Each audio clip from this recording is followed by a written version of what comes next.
Hello everyone, Chef Bob here tonight, and we're going to make roast beef. Roast beef in a pressure cooker. The fastest, the easiest way to make it, and it's going to be the most succulent and tender you've ever had, I guarantee. And what we'll do is, we'll just start with the cheapest piece of roast beef we can find at the store. Nothing special, in fact the cheapest and the toughest piece is probably the best. Save money. And what we'll do first is take our knife and put it on a sharpening steel. Should always do this. Okay, and now I just like to cut it like that. Remove all the strings.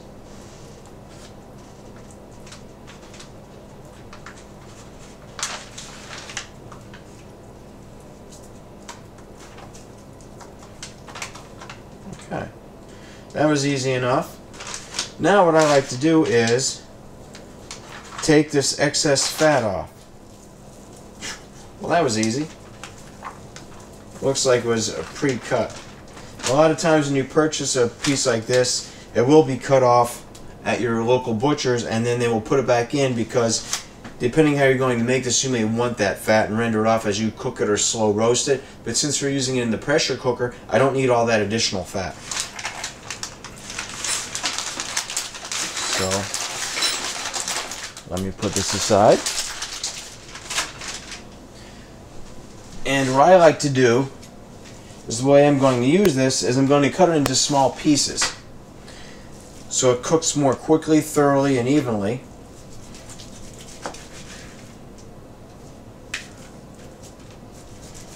And then you can use it any way you wish.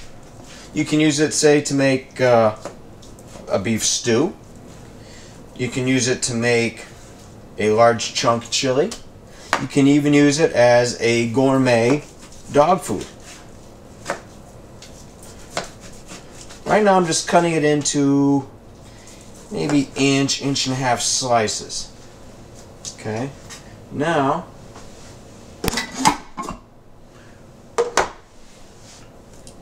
I'll just cut it into chunks.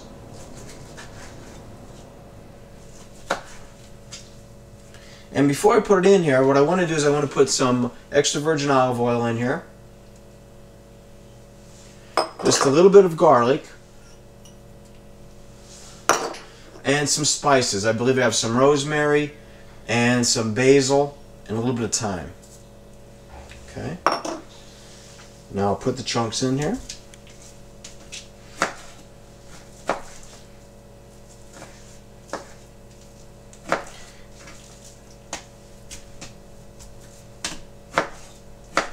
And again, I'm doing this so it cooks more evenly and thorough, and I want every single piece to be melt in your mouth tender when it's completed.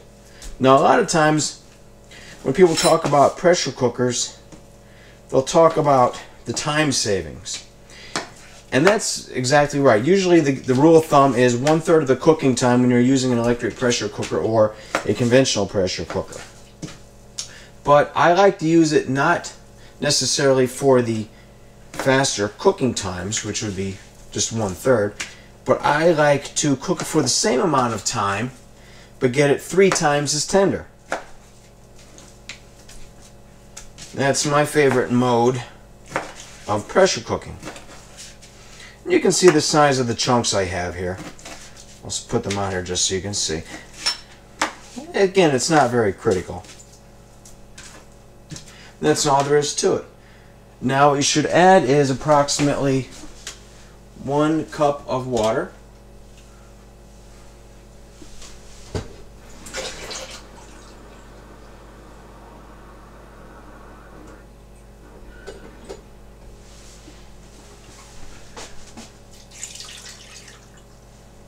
And then put on your lid.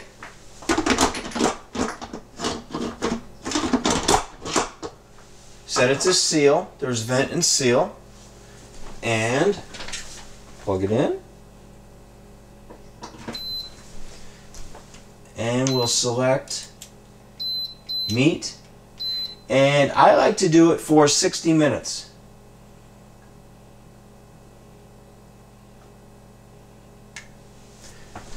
And there you have it. Now when 60 minutes is up, the heating element will switch off after approximately 60 minutes then, as it says on the timer, once it reaches the proper pressure and temperature. At that point, it'll switch off into the warming mode, and I like to leave it, say, it'll run, I believe, for 12 hours before it shuts off completely. And I'll let it run overnight. Let it run for the 12 hours, and then in the morning I'll wake up, take it out, and put it away. And that way you have the most tender, succulent roast beef you've ever had. And again, you can use it for making chili, you can use it for beef stew, you can make a beef pot pie, even gourmet dog food. And that's how easy it is. Thank you for watching.